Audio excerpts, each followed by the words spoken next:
کہ آج لہجوں کی سختیاں بڑھتی چلی گئیں.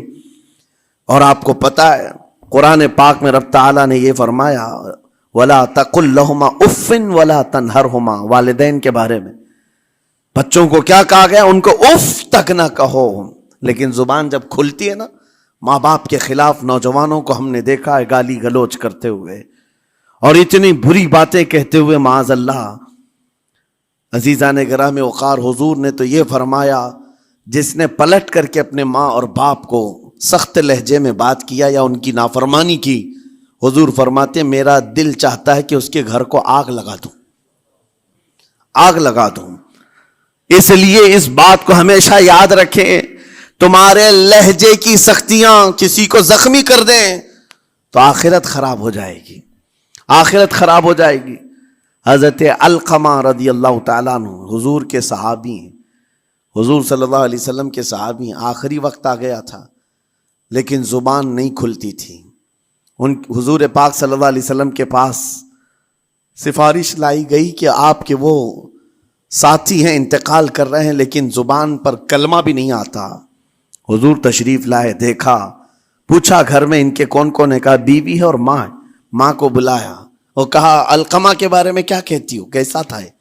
کہا بہت اچھا، پرہیزگار، عبادت گزار، سارے نیکوکاریاں اس کے اندر ہیں. تو پھر حضور نے پوچھا اچھا یہ بہت نیک تھا، تم بھی اس سے راضی ہو کہ نہیں ہو؟ ماں نے کہا میں نہیں راضی ہوں، میں راضی نہیں ہوں. کہا کیوں، وجہ کیا ہے؟ کہا یا رسول اللہ میرا اکلوتا بیٹا، میرا تنہا بیٹا تھا، بڑی محبتوں کے ساتھ اس کو پالا تھا، اور جب میں نے اس کی شادی کی اپنی بیوی کو لایا اور جب بیوی گھر پر آ گئی تو میری بات کو ہلکے میں لیتا، اپنی بیوی کی بات کو فوقیت دیتا، ترجیح دیتا.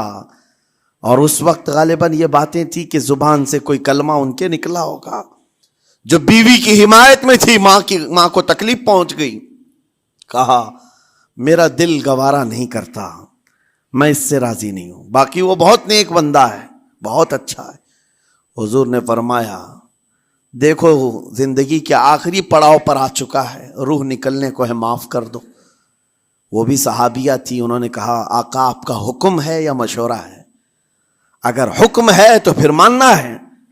حضور نے فرمایا نہیں، حکم نہیں، مشورہ ہے. کہا مشورہ ہے تو پھر دل نہیں چاہتا، دل نہیں چاہتا. حضور نے فرمایا صحابہ سے کہ لکڑیاں جمع کرو، آگ لگاؤ اور انہیں اٹھاؤ، آگ میں ڈال دو.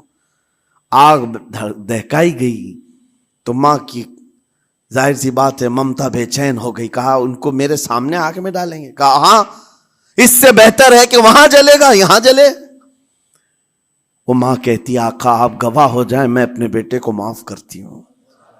ادھر معاف کیا، ان کی زبان پر کلمہ طیبہ جاری ہوا.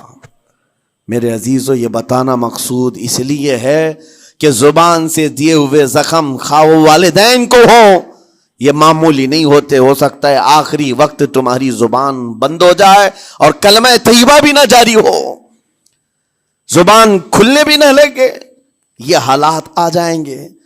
اس لیے اپنی زبان کا کنٹرول برقرار رکھو. کس سے کیا کہنا ہے، ابھی میں اس کا دوسرا پارٹ بھی بتاتا ہوں زبان کے استعمال کا. یہ نرمی لہجے کے اندر ہونا بہت ضروری ہے، لیکن کچھ جگہوں پر سختی کی اجازت ہے، لیکن وہ مقامات الگ ہیں. نرم لہجہ حضور پاک صلی اللہ تعالیٰ علیہ وسلم کے فرامین میں سے ہے.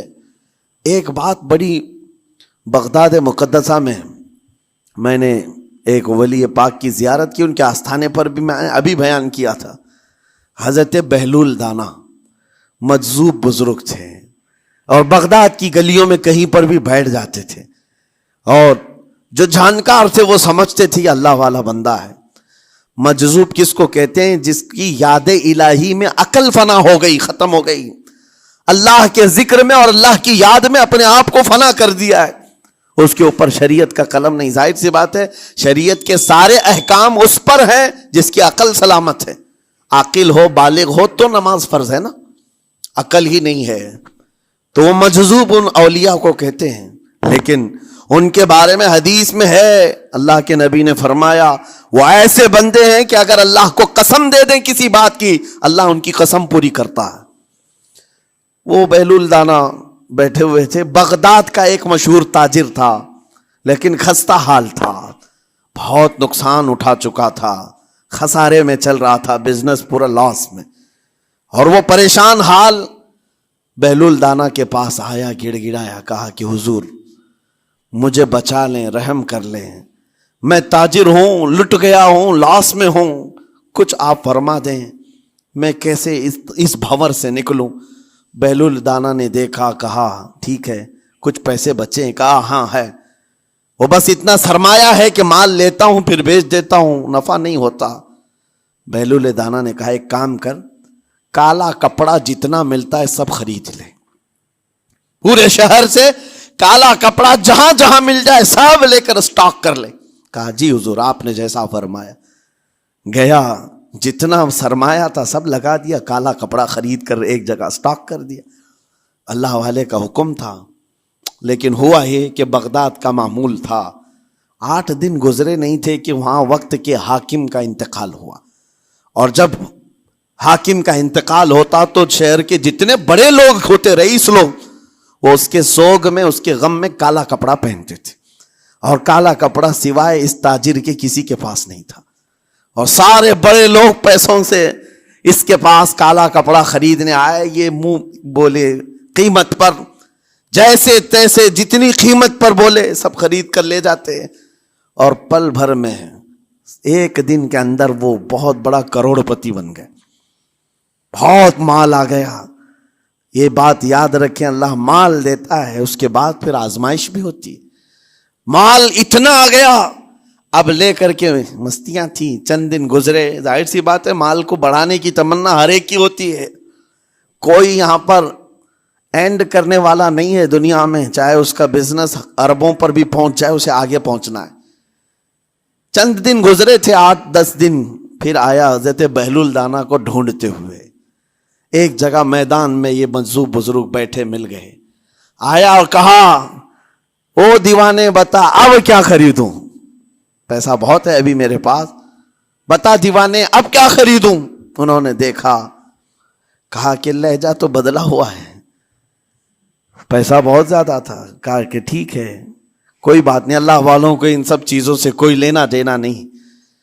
آپ نے کہا مال جتنا ہے تیرے پاس سب لے کر کے خربوز خرید لے, تربوز خرید لے, جس کو کلنگڑ کہتے ہیں, تربوز پورے خرید لے. اس نے کروڑوں کی جائیداد پورے تربوزوں میں لگا تھی, سب تربوز خرید کر سٹاک کر دیا ایک جگہ. اور اس کے گمان میں یہی تھا کہ چند دن گزریں گے, کوئی ایسا ہی حادثہ ہوگا جب تربوز منہ مانگی قیمت پہ لوگ خریدیں گے اور میں بیچوں گا. پورا مال تربوز میں لگایا. 2 دن 4 دن 6 دن 8 دن گزرے, کوئی حادثہ نہیں. ادھر تو تربوز سڑنے لگ گئے, وہ تو زیادہ دن سٹاک نہیں کیے جا سکتے, سڑن شروع ہو گئی.